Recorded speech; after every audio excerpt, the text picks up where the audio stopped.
We are now going to look at the basic operations with fractions, which basically means we're going to look at how to plus or add fractions.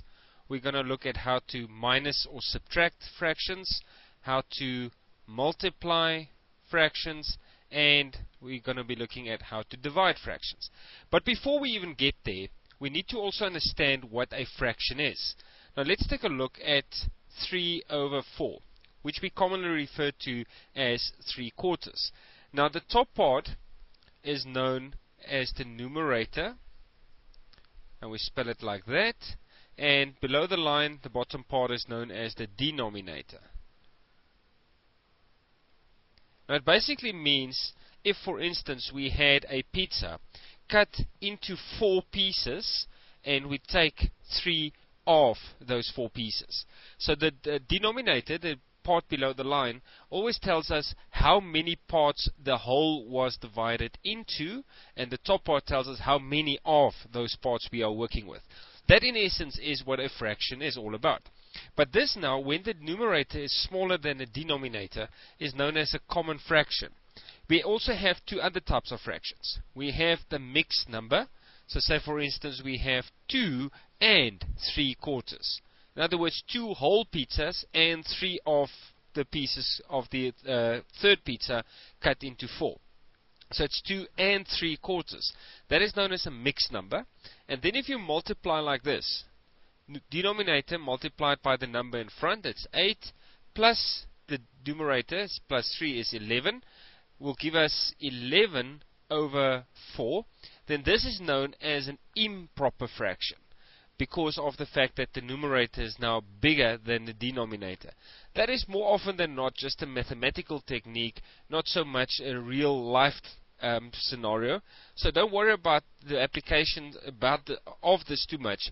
Just remember that there is a specific relationship between all the different types of fractions. The normal mixed number especially, and the improper fraction. There's definitely a link between them. So then let's move on to the operations with fractions. And we're going to be working with the same fractions all along. A half and a third. Now to add them, we need to make sure that the denominators are the same. That's very important. You cannot add if the denominators are not the same. So we need to find a number that both 2 and 3 can divide into. And that number will be 6. So in order to get 2 and 3 to 6, we need to multiply the 2 by 3 and multiply the 3 by 2. So now below the line, for both of those fractions, we'll have 6 there and 6 there. But we also need to multiply there by 3 and there by 2. Very important. Which will then give us 3 there and 2 there. Remember the plus in between. And now, since we have the same number below the line for both fractions, we can just add the top part. So 3 plus 2 is 5 over 6. You do not add the denominators. You get them to be the same number, and then you use that same number only once. You don't add it. It's not 5 over 12. It's 5 over 6. Now exactly the same technique would apply when we subtract. Again, looking at a half minus a third. Again, we need to multiply by 3 there and there, multiply by 2 there and there.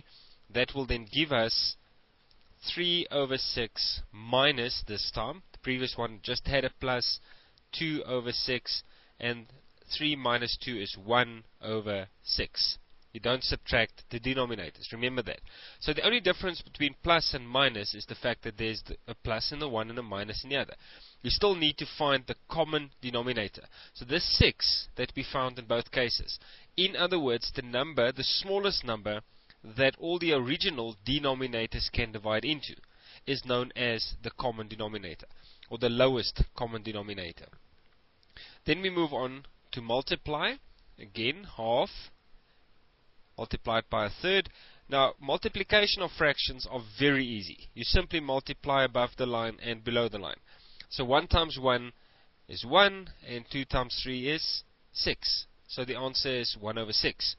However, if you do find a fraction multiplied with another fraction, such as, for instance, 2 over 5 multiplied by 10 over, let's say, 18, then you can see that multiplying below the line 5 times 18 can actually become quite a large number, which you don't have tables readily available for. So in cases like that, you may want to investigate cancellation first. We can say 5 goes into itself once and into 10 twice. 2 goes into itself once and into 18 9 times. And then you multiply above the line and below the line. So 1 times 2 is 2 above the line, 1 times 9 is 9 below the line. So the answer of that specific fraction would then be 2 over 9. But that's just if you can cancel. You'll see in this example we had here, you cannot cancel. The 1 can't go into the 3 more than 3 or less than 3 times anyway, so it would have made no difference to start cancelling. It's easy enough to multiply above the line and below the line anyway. But if it isn't, see if you can't cancel. Maybe it helps with the multiplication above and below the line. And then lastly we look at division. Half divided by a third. Now there are two important rules to remember when you divide fractions. You need to make the division sign a multiplication sign, and you need to swap those two around. Very important to do that. So it will become 3 over 1, and we have the half, or the 1 over 2 on the left hand side, staying exactly as is. And then we are back to multiplication. So now we simply multiply above the line and below the line. So 1 times 3 is 3, and 2 times 1 is 2, and the answer to that division then is 3 over 2.